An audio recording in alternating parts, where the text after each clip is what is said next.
Hello मित्रों, मैं हूं सुमित नागरकोटी और आज मैं आपको एक हॉरर स्टोरी सुनाने जा रहा हूं जिसका नाम है मरीज का बदला।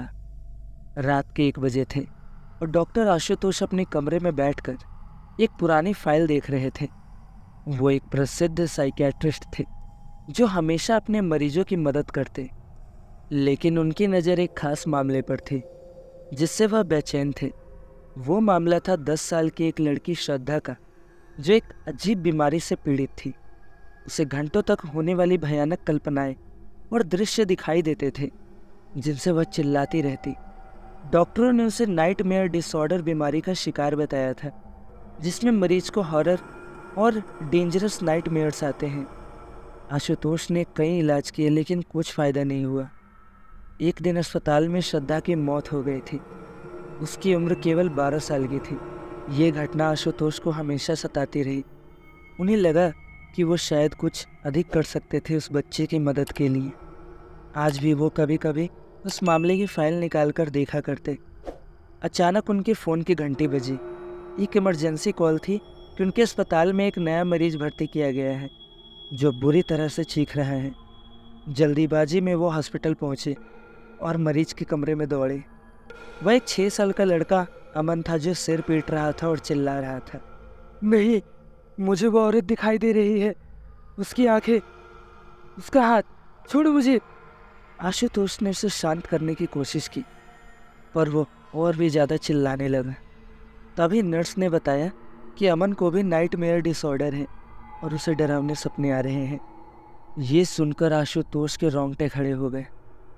क्या ये महज संयोग है कि 10 साल बाद एक और मरीज को यही दुर्लभ बीमारी है, या कोई साजिश है? उन्होंने अमन का इलाज शुरू किया।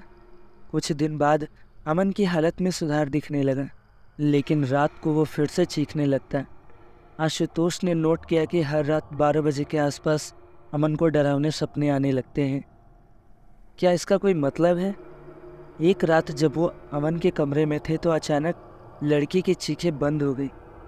आशुतोष ने देखा कि उसकी आंखें बंद थी और वो सो चुका था, लेकिन कमरे का तापमान अचानक से गिरने लगा और सांस लेना मुश्किल होने लगा।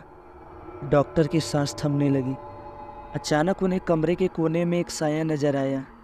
वो धीरे से उनकी तरफ आ रही थी। जैसे जैसे वो करीब आई, आशुतोष दंग रह गए। वो एक औरत थी जिसकी आंखों में कोई जान नहीं थी। उसके हाथ लंबे और पतले थे और वो हाथों को उनकी तरफ बढ़ा रही थी। वो किसी प्रेतनी की तरह लग रही थी। आशुतोष वहीं जमे रह गए। तभी उस औरत ने कहा, मेरा बदला लेने का समय आ गया है। तुम मेरी मदद नहीं कर सके तो मैं क्यों तुम्हारी मदद करूं? उसकी आवाज़ हॉरिफिक लग रही थी। आशुतोष को धीरे धीरे सब कुछ समझ में आने लगा। ये वही लड़की श्रद्धा थी जिसकी 10 साल पहले मौत हो गई थी। लेकिन कैसे? क्या श्रद्धा की आत्मा अभी भी इस दुनिया में थी और बदला लेना चाहती थी? क्या वो अमन के शरीर में समा गई थी और अब उस पर कब्जा करना चाहती थी? आशुतोष की सांसें रुक सी गई। श्रद्धा ने कहा, तुम डॉक्टर होकर भी मुझे नहीं बचा सके। मैं तुम्हारी तरह कई लोगों को अपना शिकार बनाऊंगी। तुम कुछ नहीं कर सकते। मेरी ताकतों के आगे तुम बेबस हो। और वो हंसने लगी। आशुतोष डर से कांप रहे थे, लेकिन फिर उन्होंने हिम्मत जुटाई और कहा, नहीं श्रद्धा, मैं तुझे ऐसा नहीं करने दूंगा। इतना कहकर उन्होंने श्रद्धा की आत्मा पर एक मंत्र पढ़ा जो पहले उन्हें कभी पता ही नहीं था।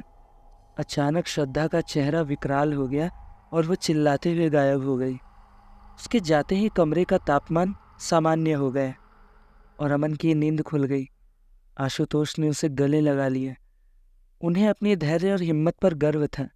उन्होंने श्रद्धा की आत्मा को हरा ही दिया था। आज अमन पूरी तरह से ठीक है। आशुतोष ने उसे श्रद्धा के प्रेत से बचा लिया था।